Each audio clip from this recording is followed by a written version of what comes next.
orang-orang yang jahil berkaitan hakikat Nabi, tetapi cuba hendak bercerita berkaitan Nabi kepada khalayak dan kepada masyarakat umum. Kerana apa, tuan-tuan dan puan? Perkara berkaitan Nabi memerlukan kepada ilmu. Bukan semua orang boleh bercakap berkaitan dengan permasalahan ini. Seumpama ada takhasus dalam setiap bidang. Orang yang tak belajar fiqh, mana mungkin mereka membicarakan berkaitan dengan permasalahan fiqh. Orang yang tidak ada ilmu berkaitan usuluddin, mana mungkin mereka itu menghuraikan permasalahan yang rumit yang terdapat di dalam ilmu usuluddin. Maka begitulah juga, tuan-tuan dan puan-puan, hakikat Nabi Muhammad SAW, yang mana perkara berkaitan dengannya memerlukan kepada takhasus, memerlukan kepada kepakaran. Orang yang benar-benar pakar berkaitan hakikat Muhammadiyah sahaja yang layak untuk membicarakan berkaitan dengan Nabi Muhammad SAW.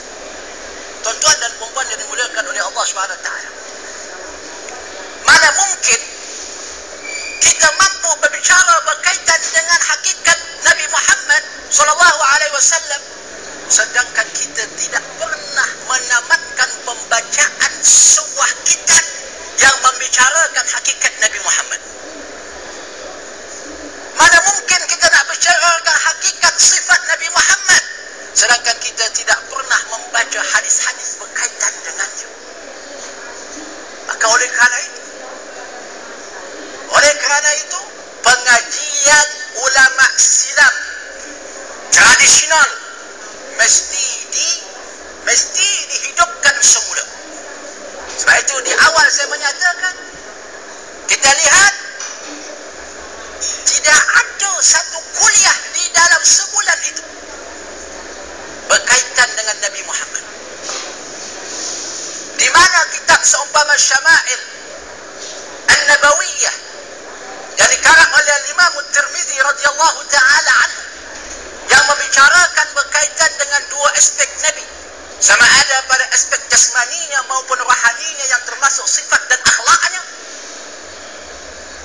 pada umat Islam hari ini. Katakan umat Islam pada hari ini, tuan-tuan dan puan-puan yang dimuliakan oleh Allah SWT, tidak mampu menyebut sifat Nabi Muhammad SAW. Kalau kita minta salah seorang di kalangan umat Muhammad bercakap berkaitan dengan sifat Nabi Muhammad, berkaitan hakikat batang tubuh Nabi Muhammad SAW, yang diriwayatkan secara mutawatir oleh para sahabat radhiyallahu anhum ajma'in, yang mana ia adalah merupakan keasyikan para salafus salih radhiyallahu anhum. Mereka asyik mendengar sifat Rasulullah. Mereka senantiasa tertanya-tanya berkaitan hakikat Rasulullah. Seumpama Sayyidina Al-Husain radhiyallahu ta'ala anhu yang berusaha memahami sifat Rasulullah daripada bapa saudaranya Hindun bin Abi Hala.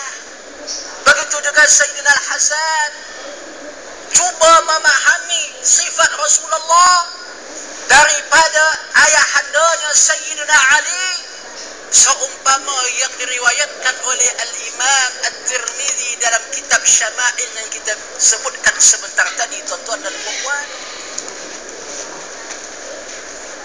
Tetapi pada hari ini saya tak pernah jumpa murid-murid yang datang bertemu dengan ustaznya, meminta ustaznya mensifatkan kepada mereka sifat-sifat Rasulullah. Tak ada langsung keinginan dalam hati kita untuk mengenal Rasulullah, kepribadian Rasulullah, Sedangkan para ulama, tuan-tuan dan puan yang dimuliakan oleh Allah Ta'ala, menulis kitab berkaitan dengan Nabi dengan penulisan yang tak mampu dihitung oleh orang-orang yang mampu menghitung. Seumpama apa dilakukan oleh seorang doktor nama Dr. Al-Munajjid. Beliau menulis sebuah kitab bertajuk Mu'jam Ma Ullifa an Rasulillah, kamus yang menyenaraikan kitab-kitab yang ditulis mengenai Rasulullah.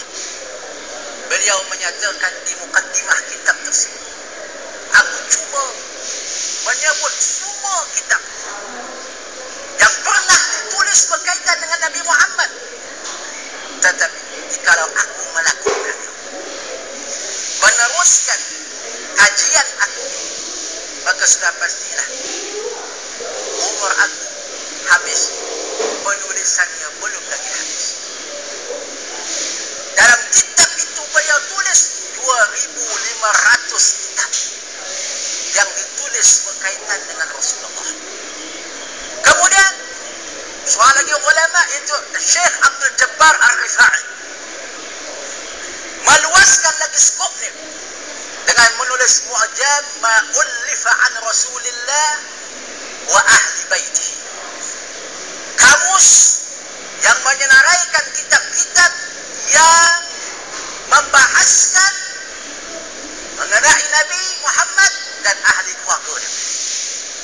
Beliau juga cuba menyenaraikan semua kitab-kitab tersebut, maka beliau pun akur dengan kelemahannya. Sedangkan beliau telah menulis di dalam kitabnya 30.000 tajuk kitab. 30.000 tajuk kitab yang ditulis berkaitan dengan Rasulullah dan ahli keluarga Rasulullah sallallahu alaihi wasallam.